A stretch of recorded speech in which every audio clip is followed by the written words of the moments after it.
Hey everybody, this is Dream, and today we're going to do a breakdown of the two NASCAR races tonight, the Daytona Duels. These two races are 60 laps each, and they have 21 drivers, different drivers in each race. This is to set the qualifying for the Daytona 500. With that said, let's get into the drivers I do like today. Now, I'm going to separate this out. I've got my top three, I have my best outside the top three, and then I have two value plays that are mostly based on the position they're starting and stuff like that. So let's go and get on to race one here. We're going to start with Joey Logano.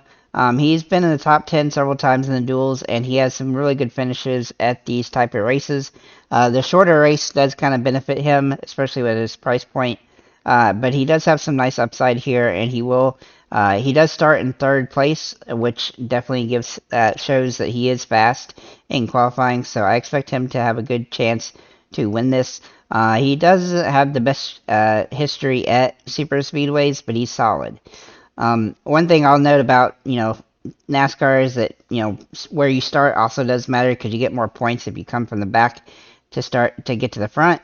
But guys like Logano are definitely worth taking a look at on this particular slate. The next guy I'm going to look up here is Bubba Wallace, who starts sixth in this duel. He has got one win in the last eight super speedway races, including a win at Talladega. But he also got second place last year in the Daytona 500, and he's definitely got the stuff to win this particular race as well. Also, the shorter race will benefit him with his aggressive style. And then Ross Chastain, he's kind of in the same boat as Bubba Wallace, that he drives really aggressively, but he does have a lot of success as a result of that. He has one win in super speedways, and he will have in the last eight, and he will have advantage here with the shorter race benefiting his style as well. Then for my pick outside of those guys is going to be Ryan Blaney. Ryan Blaney does start fourth, which is a little bit concerning, but he has a win in the last eight super speedways, and he's the fourth best average finish in that Cup in that eight race stretch at those super speedways, including three top fives. So I think he's a great option on the slate. Then we're going to look at Austin Dillon, who has a win in the last eight as well. He's also second best in average finish at super speedways, so he looks like a great option on this slate.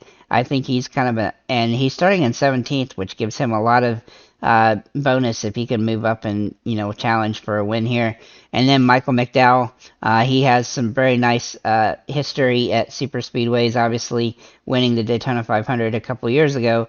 He got second place in the duel last year and a top 10 at the Daytona 500 last year, and I expect him to have that potential as well. He usually drives pretty conservative and then tries to get to the front near the end of the race, and that will be useful for him as well in this particular race.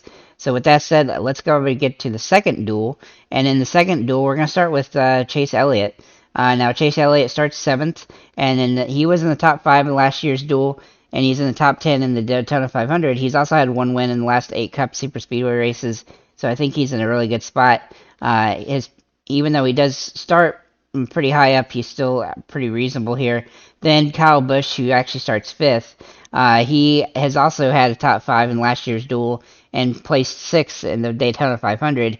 He doesn't seem to be able to get the wins, but he does manage to place pretty well used most of the time, and shortened race will also help him with the style. Not only that, but him being a teammate with Austin Dillon will benefit both of them on these races. Granted, they're in the different races this time, but he'll get some good information from Austin Dillon for his race after Dillon competes in his.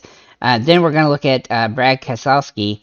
Now, I really do think he's in a good spot here. He won the duel last year. He got a top 10 in the 500, and he's won one race in the last eight super speedway races, so I do expect him to have some potential here. I really like him as a good option on the slate. And then, of course, Denny Hamlin is the outside guy looking in for me right here, but he starts 13th, which gives him some movement ability here. He's also had the most laps led at super speedways over the last eight Cup events at super speedways, and he's starting 13th, which really gives him a benefit. I really do like him in this race, especially at his starting position. And then my two value plays, Martin Truex Jr., who got 6th last year in the duels and finished good in the Daytona 500. He starts 11th and seems like he's a little bit cheaper than I expected him to be for this race. He does have enough. He does have a good enough car to win, but he doesn't always do particularly great. But sometimes when he does, he usually does really well, and I expect him to do that here. And then Todd Gilliland. Now I don't love him as much, but he's going to have the advantage too of having a teammate in the first race, and with that being there, he has a good opportunity for starting in 17th place. And last year, he actually did pretty well in his last super speedway race at Talladega, so I look for him to build on that momentum, and in the shorter race, that should also benefit him as well coming into his second year in the circuit. So overall, I think the slate is pretty solid. I think the value plays, there's actually quite a few good value plays today. And so I think all of them will have some opportunity. And obviously, if you want to pay up for some of the more expensive drivers, then that's what you're going to need. But I think it's going to be two really good races. Should be action-packed as usual at Daytona. Hopefully, there's not too many wrecks, where it causes a lot of chaos. But overall, I think that the way that the lineups look, it seems like there's a lot of good ways to make some lineups. So with that said, guys, thank you for liking, commenting, subscribing. If you have any comments or questions, feel free to leave them below. And have a nice day, guys.